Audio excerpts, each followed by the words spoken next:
The iPhone 15 Pro and Pro Max came out 8 months ago. That's a long time to figure out if a phone is going to be great quality or not. So let's talk about this. Was the iPhone 15 Pro and Pro Max worth it? Now, one of the biggest things that was hyped up when the iPhone 15 Pro and Pro Max came out was the titanium case. As you can see on this case, it is absolutely gorgeous. This metal housing, it is natural titanium. Now, they did come out with multiple colors of this titanium, but if you ask me, the natural titanium was the best looking color of them all. Now, I don't know who out there needs to hear this, but when you buy something so expensive like an iPhone, you need to put a case on it. I know a lot of people say they don't like cases on their phone, but when you invest this much money into a phone, I do think it's necessary to protect it. Yes, you can get Apple Care, but that is just so frustrating to get Apple to fix your phone. And this natural titanium, it does scratch. So the fact that I've put a case on my phone for these last 8 months means that my phone has 0 scratches right now, which is important because once we get to the pricing, you'll realize you can sell these phones and upgrade, and if it's in pristine condition, that is a big deal. So the natural titanium, it looks fantastic, is holding up really well. Next, let's talk about this screen. On these iPhones, they have the Pro Motion display because it is a Pro model.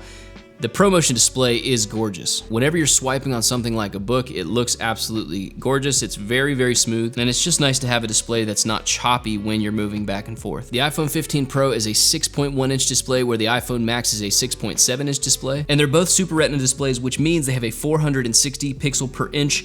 That just means it's really, really sharp. When you're looking at text on this phone, it is extremely sharp. That's one of my problems with some of the older iPads. When you're looking at the text on these things, it's just not as sharp, but this Super Retina display, it is absolutely gorgeous. Next, when you're talking about the screen, you do have to talk about the dynamic island. Now, I've actually found the dynamic island extremely helpful. When I'm cooking or something like that, I actually see the dynamic island. Even if I'm watching something, I love having that dynamic island there just to help out. It also helps when you're driving. It shows you kind of where your next turn is, all that.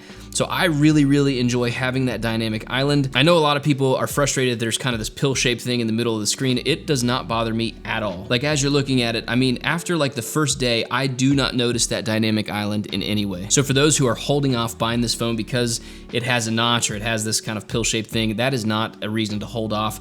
You will not notice it. Next, let's talk about the button layout. On this phone, you have 2 volume rockers and you have this action button on the side. I can tell you this, the action button, I thought it was gonna be a cool idea. However, I just don't really use it. Right now, I have it set to set my phone on silent mode, and that's cool, but like, I'm just not really gonna use that. Because the reality is, I have my phone on silence all the time. I don't understand people that turn on their notifications or their ringer and all that, and like you're in the middle of a crowd of people and all of a sudden it goes off. I don't like to be noticed in that way. And so for me, I keep my phone on silence as much as possible. And honestly, I'd probably love to move to having my phone with all notifications turned off, because I just hate the fact that I can put my phone in my pocket and I feel these like phantom buzzes all the time. I'd rather just check it when I need to check it and not be worried that I'm missing notifications and all that. So the action button, you can set it to do some cool things. I know people have used the Shortcuts app to do stuff. I have it on silence and I just don't use it. Hey, real quick, I wanna thank today's sponsor, MagBack, for sponsoring a portion of today's video. Now, if you're anything like me, you don't lose your stuff often. I don't lose my keys, I don't lose my phone, but what I do lose sometimes is my wallet. The reason being is I have AirTags on most of my stuff except my wallet because the AirTag is too chunky. That's where MagBack comes in for me. This is the MagBack wallet. It is made out of great leather. You can hold multiple cards in it, and the best thing of all is that it's MagSafe compatible, and so you just stick it on your phone. It is very well done. The magnets on this thing are super strong. Like, I would never in my life be able to shake this thing off. I've paired it with the case for the iPhone 15 Pro, and one thing I love about this is that it has a loop on the back for your finger, so you can use it and hold your phone and know that you're not gonna drop it. And I also just love how satisfying this is. Like, hear this. That's how you know the magnets are super tight on this thing. Now, talking about the case, I have had this on my phone for a whole month. If you go back on multiple of my videos, you will see this case on it. It is a fantastic quality case.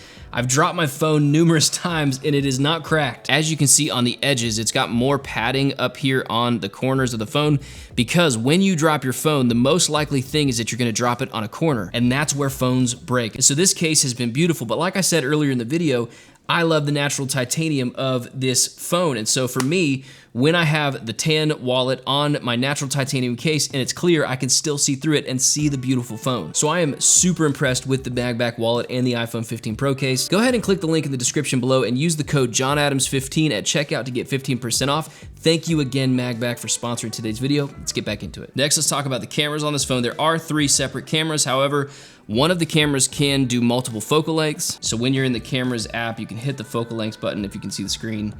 It does zoom in. I don't think it's, I mean, obviously it's not actual focal lengths that are different. It's just zooming in a little bit on the image, which you can just pinch and zoom. Next, let's talk about the #1 feature why anybody would switch to the iPhone 15 Pro or the 15 Pro Max. And that is this right here, the USB-C port. It is fantastic that Apple was made to make sure that they had USB-C on their iPhones. For me, this is my favorite feature by far of the new iPhone, the fact that it has USB-C. So now when I'm traveling, no matter where I go, I always have one cable with me that I know for a fact can charge my devices. And it does seem like Apple is in the process of phasing out Lightning ports on all their stuff, and so having USB-C to charge like everything, absolutely everything, is awesome. I thought it was gonna be cool that the MacBook Pros got the new MagSafe port back, but because I like to travel with one cable, I like everything on USB-C, so even on my MacBook, I'm not charging it with the MagSafe, I am charging it with USB-C. Now, storage capacities on these devices, it's pretty solid. It starts off at 128 gigs, and I've got a little screen right here so I don't get anything wrong.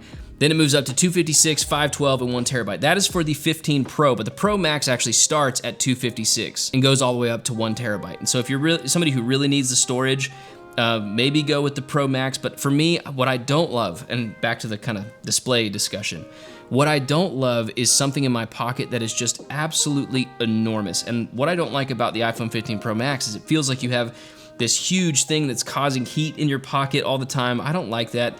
I want the smallest phone possible. Apple got rid of the mini phone, and that's an absolute travesty. But this is a beautiful size phone. It's nice, it's skinny and thin, and so I don't really notice it in my pocket all that much. But when I've had Max devices in my pocket, it's just too much with my phone, my wallet, my concealed carry, all that stuff. Next, let's talk about the A17 Bionic that is inside this phone.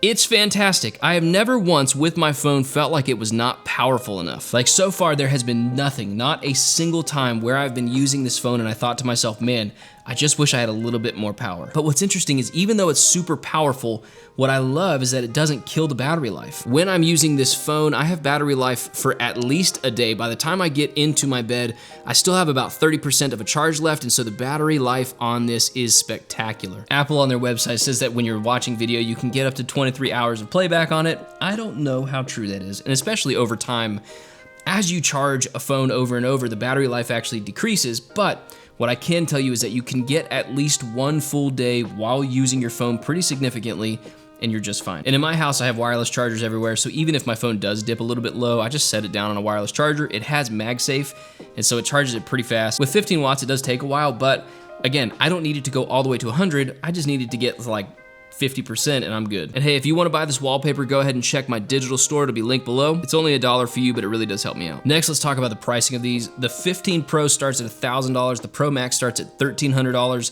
That is a lot of money. However, I use this device constantly every day, which might not be great for my mental health, but that is true.